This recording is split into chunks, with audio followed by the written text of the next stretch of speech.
नमस्कार दोस्तों, आपका हमारे YouTube चैनल पर स्वागत है।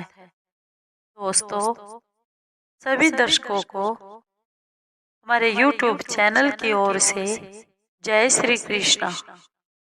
दोस्तों, कैसे हैं आप?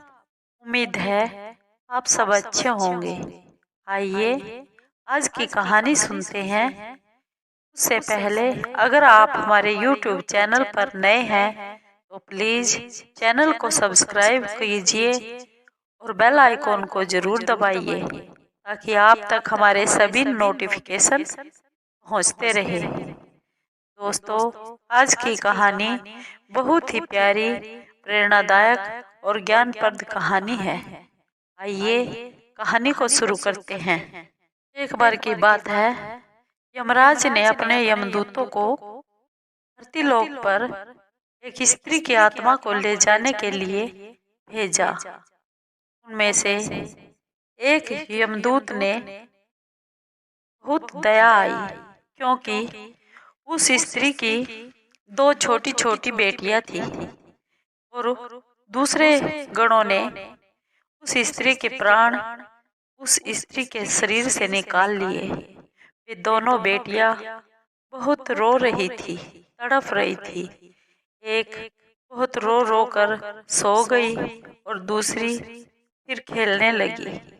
उस यमदूत को बहुत दया आई और उसने वापस जाकर यमराज को कहा, महाराज, ऐसा नहीं हो सकता कि इस स्त्री की प्राण को वापस डाल दिया जाए, क्योंकि वे दो छोटी छोटी जो लड़की है बेहद छोटी हैं और उनको संभालने वाला कोई नहीं है, ना उनका पिता ना उनकी माँ। वे दोनों अनाथ हो जाएंगी। वे दोनों कैसे पले बढ़ेंगी। यमराज को इस बात का बहुत गुस्सा आया और यमदूत को डांटते हुए बोला, विधि के विधान में कभी भी टांग नहीं अड़ानी चाहिए। तुमने ऐसा किया है, वापस धरती लोक पर चले जाओ और तुम्हें अपने कर्मों का फल भोगना पड़ेगा। यमदूत फिर यमराज से माफी मांगने लगे और बार बार अन्वय विनय करने लगे।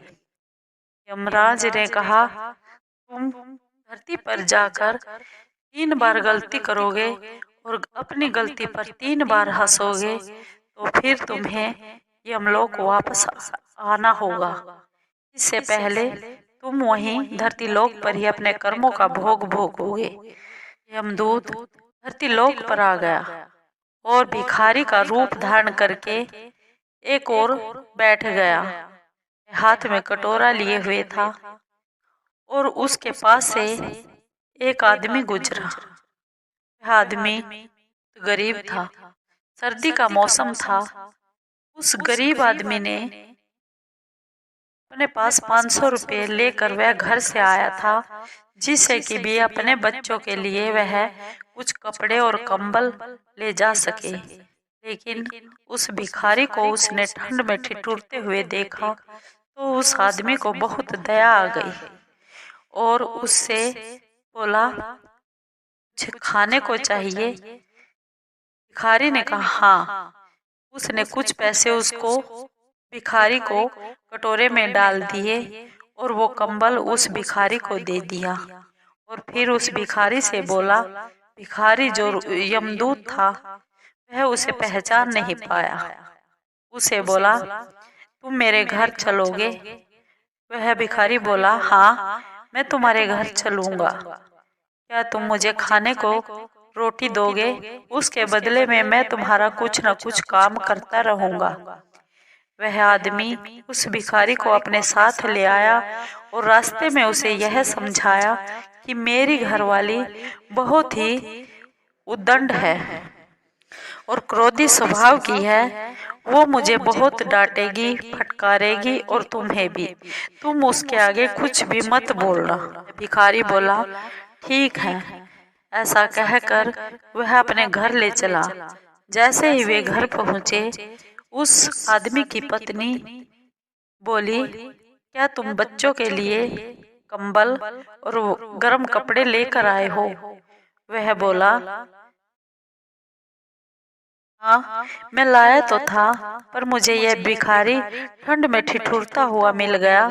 मुझे इस पर दया आ गई और मैंने इसे कंबल दे दिया और खाने को, इसे भूख लगी थी, इसे खाना दे दिया। उसकी घरवाली बहुत ही गुस्सा हुई, क्रोधित हुई, और जैसे ही उसने उसे अपने घर रख लिया, वह आदमी कुदरती जाति से चमार था और वह जूतियां बनाता था, गरीब था। यमदूत ने आदमी से कहा, मुझे कुछ काम दे दो जिससे मैं आपकी कुछ सहायता कर सकूं। उस आदमी ने कहा, मैं जूतियां बनाता हूँ, इसी में तुम मेरी मदद करते रहना। यमदूत ने वे जूतियां, वो चमड़ा उठाया और इतनी अच्छी अच्छी जूतियां बना दी। थोड़े ही दिनों में उसकी जूतियां बहुत मशहूर हो गई। पूरे नगर में, पूरे शहर में दूर दूर से लोग उससे जूतियां बनवाने लगे और थोड़े ही दिनों में वह चमार बहुत वह आदमी उस भिखारी से कहने लगा, तुम मेरे घर चलो, लेकिन तुम ध्यान रखना, मेरी पत्नी बहुत क्रोधी स्वभाव की है और जैसे ही हम घर जाएंगे वो क्रोध में न जाने क्या क्या बोलेगी, लेकिन तुम बुरा मत मानना और ना ही कुछ बोलना। जैसे ही वह आदमी उस भिखारी को अपने घर पर ले गया, देखा कि पत्नी घर से बाहर आई और अपने पति से बोली, क्या तुम बच्चों के लिए कंबल और वस्त्र लेकर आए हो? आदमी ने कहा, हाँ मैंने लिए जरूर थे, लेकिन सर्दी के मारे मुझे भिखारी ठंड में ठिठुरता हुआ दिखाई दिया। मुझे इस पर दया आ गई और मैंने इसको ये कंबल दे दिया और यह भूख से बहुत ही पीड़ित था, मैंने इसे खाना भी खिला दिया। वह यह सुनकर बहुत क्रोधित हो गई, लेकिन यमदूत को अपने मन में हंसी आ गई और वह सोच रहा था, इसे नहीं मालूम कि तेरे घर में यमदूत आया है। इस तरह होते होते वह बोला, उस आदमी को बोला कि मुझे कुछ काम दे दो जिससे मैं तुम्हारे काम में कुछ मदद कर सकूं। आदमी जाति से चमार था और वह जूतियां बनाता था। उस आदमी ने यमदूत को कहा, तुम मेरी जूतियां बनाने में सहायता करते रहो, बस यही काफी है। थोड़े दिन में ही यमदूत ने बहुत अच्छी अच्छी जूतियां बनाई और थोड़े ही दिनों में पूरे नगर में, शहर में वह मशहूर हो गया और दूर दूर से उसके पास जूतियां बनने के लिए आने लगी और वह आदमी थोड़े ही दिनों में बहुत अमीर आदमी हो गया। एक दिन की बात है, राजा के यहाँ से एक सिपाही आया और सिपाही चमड़े को लेकर आया और उस यमदूत रूपी भिखारी से बोला, तुम ये जूतियां बना दो और सुंदर सुंदर बनाना जिससे राजा बहुत प्रसन्न हो। यमदूत ने कहा, ठीक है। सिपाही ने कहा, सुंदर बनाना, ये चमड़ा यहाँ कहीं नहीं मिलता है। सिपाही ऐसा कहकर चला गया और फिर यमदूत ने उस चमड़े की स्लीपर बना दी। उस समय स्लीपर जो आदमी मर गया हो उसके लिए बनाते थे। थोड़ी ही देर में वो सिपाही वापस आया और बोला, क्या तुमने जूतियां बना दी? यमदूत ने कहा, मैंने तो स्लीपर बना दिए हैं। वह सिपाही यमदूत को बहुत डांटने लगा और बोला, क्या तुम्हें पता है स्लीपर किसके लिए बनाते हैं? अगर किसी की मौत हो जाती है उसके लिए बनाते हैं। अब राजा को पता चलेगा तब तुम्हें बहुत पता चलेगा तुम्हारा क्या हश्र होने वाला है।